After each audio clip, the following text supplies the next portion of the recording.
The tarot has been called the book of life for thousands of years, and even though its symbols are all around us, it's only the people in the know that have taken advantage of its power. But that is changing, and it's scholars like Michael Tsarion, creator and founder of taroscopic astrology, who are enabling us on a grassroots level to empower ourselves with the divination arts of the tarot. Welcome, Michael. Thank you. Last time we spoke about the history and the origin of the tarot, but this evening we would like you to speak about tarot and its relation to the goddess. The image of the goddess seemed to be really permeating throughout all of the cards. Can you speak to us about that? Yes, that is correct. If anybody even glances at the major arcana in the tarot deck, they'll see the image of the goddess all the way through it. And I brought out before that even the word tarot, T-A-R-O-T, is actually one of the earliest names of the goddess. Right. I mean, 10,000, 25,000 years we're talking here. 25,000? At least. The name of the goddess was Taru, or Tarut. Then this goddess, as the dynasties and cults changed, she became known by different names. Her next name was Nuth. Then she became known as Mayat. Then she became known as Hathor. Then later Isis, Lilith even, in the Babylonian period. Right. And then Inanna, Sophia. As you move more into the Christian period, the Gnostic Christian period, she becomes known as Sophia, even Circe. And then down into the modern Christian era, she becomes known as Mary, Mary the Madonna. But the primeval original Madonna was Tarut. And this word, Tarut, is very interesting actually for people who are interested in words, because when you pronounce the Tarut with a soft H, you get Taruth, or yes. truth, Right. which is a modern word, truth, that we associate with factuality. And that's exactly right in a way, because when you turn to the tarot to have a reading, truth is what you're looking for. In fact, the word church also derives directly from the word Tarut. When the T's became pronounced with CH in the Anglo-Saxon, that's CH instead of T. You put CH on either side of Taruch, and you get Charuch, or church. Oh, church, yes. So actually the word church, and even the word thought, if people are into this, they can discover that even the word thought derived from the word church. And that's interesting that the word church represents the female goddess, because you'll even hear the Pope talking about Holy Mother Church. And now you know why that they're mentioning that, and you know where that title comes from, because literally church is the name of the goddess, the very word.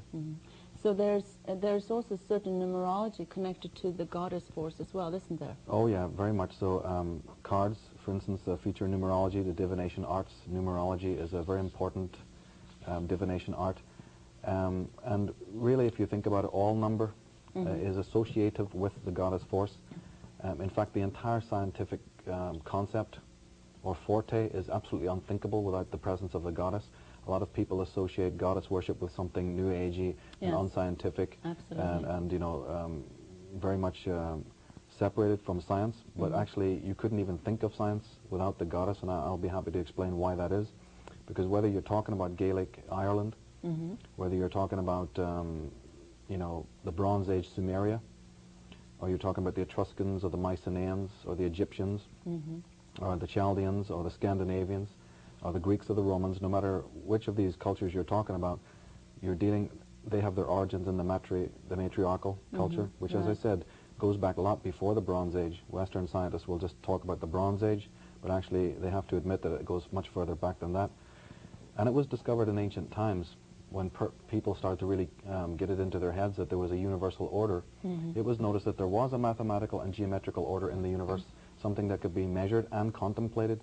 And the reason why this was discovered was directly because of the female. The female cycle, gestative cycle, was in such synchronicity with the movement of the moon and the earth and the stars that it suddenly people twigged on that there is a universal mathematical order that we can contemplate and understand. But from that point on, it was never forgot that it was through the woman's body that that knowledge came to man. So therefore, we couldn't even talk about science today, mathematics, numbering, or any of that stuff, without understanding the nature of the goddess. So therefore, the female body and the goddess and the woman became then the symbol of the God force. It became the symbol of the universe, and that there is a universal order. And as I said, Christians still speak of Holy Mother Church. And even priests and potentates will wear the flowing robes.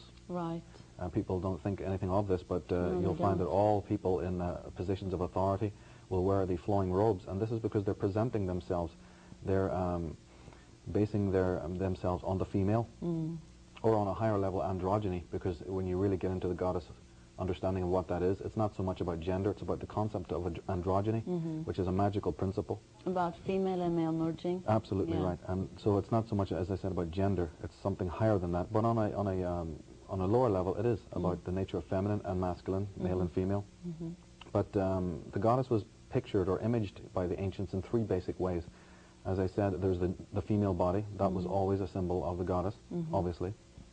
Then there was the earth, right?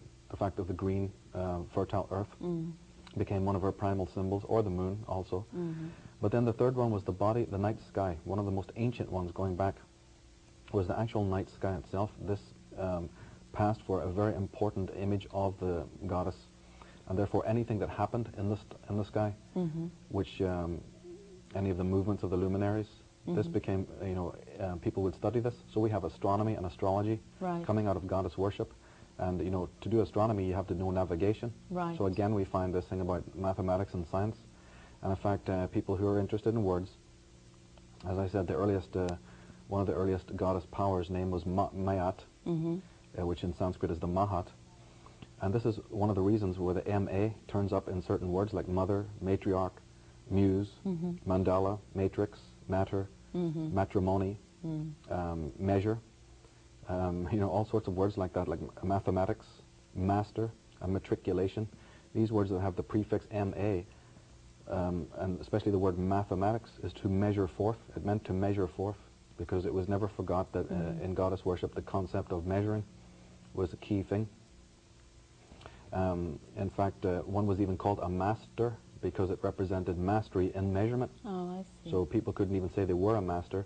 And in schools today, you're still given a star for matriculation. Yes, absolutely. All of this stuff comes back from the stellar cult of looking at the stars, mastering their motions, and then saying, oh, you're a very good student. You're now called a master and given a star. And so, and then also another syllable that relates to the goddess is Anna. In the ancient days, Anna meant heavens, the body of the goddess. And look how many women's names today. Yes. In fact, names in general have the term Anne or Anna in it. Annabelle. There's so many Anna, the name, and this is why there's so many names that have these terms. But there are hundreds of numbers and words that derive from periods when the lunar and the stellar cults proliferated on Earth. So when did the goddess worship suffer its decline? Because it did Well, dramatically. yes, it did. And what happened was there were basically four great cults in the ancient world. The stellar cult, which has studied the stars. The lunar cult, which was more focused on the moon, and then there was the solar cult. And when the solar cult took over, it was mostly of a masculine paradigm, and there's several reasons for why goddess worship started to recede, but the solar cult basically took over, and they wanted to get rid of the dominion of the feminine, Sophic, what we call the Sophic power. As I said, there's several reasons for this, but the goddess ceased to be a central figure in theocracy because human consciousness was actually changing. When you have a solar paradigm on Earth, it also has an implication for mental thought. And when cognition or thinking became what we call left hemispherical, which is what we're in today, then the feminine gets repressed. So throughout the world, in any culture where the goddess was supreme, was the matriarch, was the creatrix, she started to become secondary to the male god.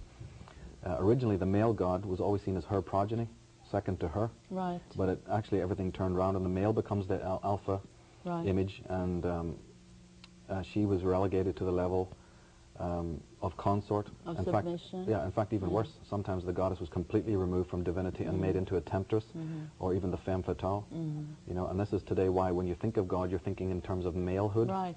which was something, which is something completely unknown for millennia upon millennia. This is only something that's very recent in history, to think of God in male terms. A very, very recent phenomenon. How would you say, how long, how many years has that taken place? People are speculating all the time.